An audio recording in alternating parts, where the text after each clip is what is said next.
മകന്റെ മോചനത്തിനായി ഇനിയും കാത്തിരിക്കേണ്ടി വരുന്നതിൽ നിരാശയുണ്ടെന്ന് സൗദി ജയിലിൽ കഴിയുന്ന ഫറൂഖ് കോടമ്പുഴ സ്വദേശി അബ്ദുൾ റഹീമിന്റെ മാതാവ്. മകനെ റിയാദിലെത്തിക്കണ്ടിരുന്നു.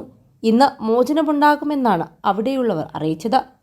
മാധ്യമങ്ങളിലൂടെയാണ് മോചനം ഇനിയും നീളുമെന്നറിഞ്ഞത്.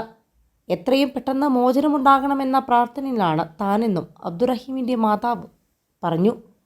കോടിക്കണക്കിന് പണം കൊടുത്തിട്ടും തൻ്റെ മകനെ വിട്ടുതരാൻ തയ്യാറാവുന്നില്ലെന്നത് വിഷമകരമാണ്.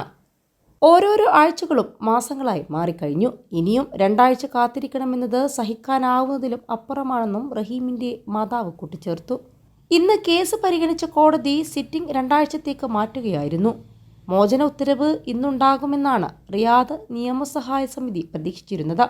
2 ആഴ്ചയ്ക്ക് ശേഷം നിലവിലുള്ള ബെഞ്ച് തന്നെയാണ് കേസ് പരിഗണിക്കുക. റിയാദ് ക്രിമിനൽ കോടതിയാണ് മോചന ഉത്തരവിനുള്ള സിറ്റിംഗ് നടത്തിയത്. 8 മിനിറ്റോളം കോടതി കേസ് പരിഗണിച്ചു. 21 ലക്ഷത്തോളം സന്തുഷ്ടരായ ഉപഭോക്താക്കളും 2 ലക്ഷത്തോളം തിമിര ശസ്ത്രക്രിയകളും പൂർത്തിയാക്കിയ മലബാറിലെ ഏക കണ്ണാശുപത്രി Al Salama high hospital, hospital road, Perinthalmanna. ഇതിനുശേഷം 2 ആഴ്ചത്തേക്ക് കൂടി നീട്ടിയതായി റിയാദിലെ നിയമസഹായ സമിതിയാണ് അറിയിച്ചത്. കഴിഞ്ഞ മാസം 21-ന് നടന്ന സിറ്റിംഗിലാണ് ഇന്നത്തേക്ക് സിറ്റിംഗ് മാറ്റിവെച്ചത്. പബ്ലിക് പ്രോസിക്യൂഷൻ ഉൾപ്പെടെയുള്ള വകുപ്പുകളിൽ നിന്നുള്ള നടപടിക്രമങ്ങൾ പൂർത്തിയായിട്ടുണ്ട്. മോചന ഉത്തരവ് മാത്രമാണ് ഇനി വരാനുള്ളത്. റഹീമിന്റെ അഭിഭാഷകനായ ഉസാമ അൽ അംബർ, എംബസി ഉദ്യോഗസ്ഥനായ യൂസഫ് കാക്കഞ്ചേരി, റഹീമിന്റെ കുടുംബ പ്രതിനിധി സിദ്ദീഖ് തുവൂർ എന്നിവർ ഇന്ന് രാവിലെ കോടതിയിലെത്തിയിരുന്നു. രാവിലെ 8:30 മണിക്കാണ് കോടതി കേസ് പരിഗണിച്ചത്. ഇതിനുശേഷമായിരുന്നു സിറ്റിംഗ് നീട്ടിവെച്ചുകൊണ്ടുള്ള ഉത്തരവിറക്കിയത്. റഹീമിനെ സന്ദർശിക്കാനായി നാട്ടിൽ നിന്നുമെത്തിയ ഉമ്മയും സഹോദരനും കഴിഞ്ഞ ദിവസം നാട്ടിലേക്ക് തിരിച്ചിരുന്നു. കൂടുതൽ വിവരങ്ങൾ വാർത്താക്കുറിപ്പിലൂടെ അറിയിക്കുമെന്ന് റിയാദ് സഹായ സമിതി അറിയിച്ചു. സൗദി ബാലൻ കൊല്ലപ്പെട്ട കേസിൽ റിയാദ് ജയിലിൽ കഴിയുന്ന കോഴിക്കോട് സ്വദേശി അബ്ദുൾ റഹീമിന്റെ മോചന ഹർജി വിധി പറയുന്നത് മാറ്റിവെച്ചിരിക്കുകയാണ്.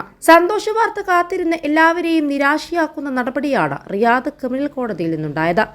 സൗദി ബാലൻ കൊല്ലപ്പെട്ട കേസിൽ തടവിൽ കഴിയുന്ന കോഴിക്കോട് സ്വദേശി അബ്ദുൾ റഹീമിന്റെ മോചന ഹർജിയിലെ വിധി അറിയാൻ ഇനിയും 2 ആഴ്ച കാത്തിരിക്കണം.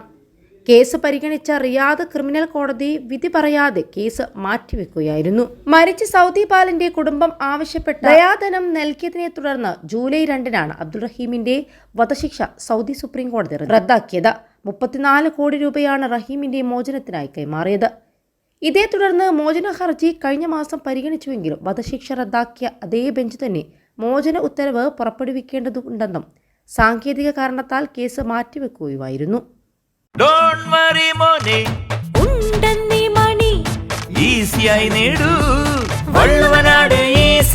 ആവശ്യം ഏതുമാകട്ടെ, പണം ഞങ്ങൾ തരും.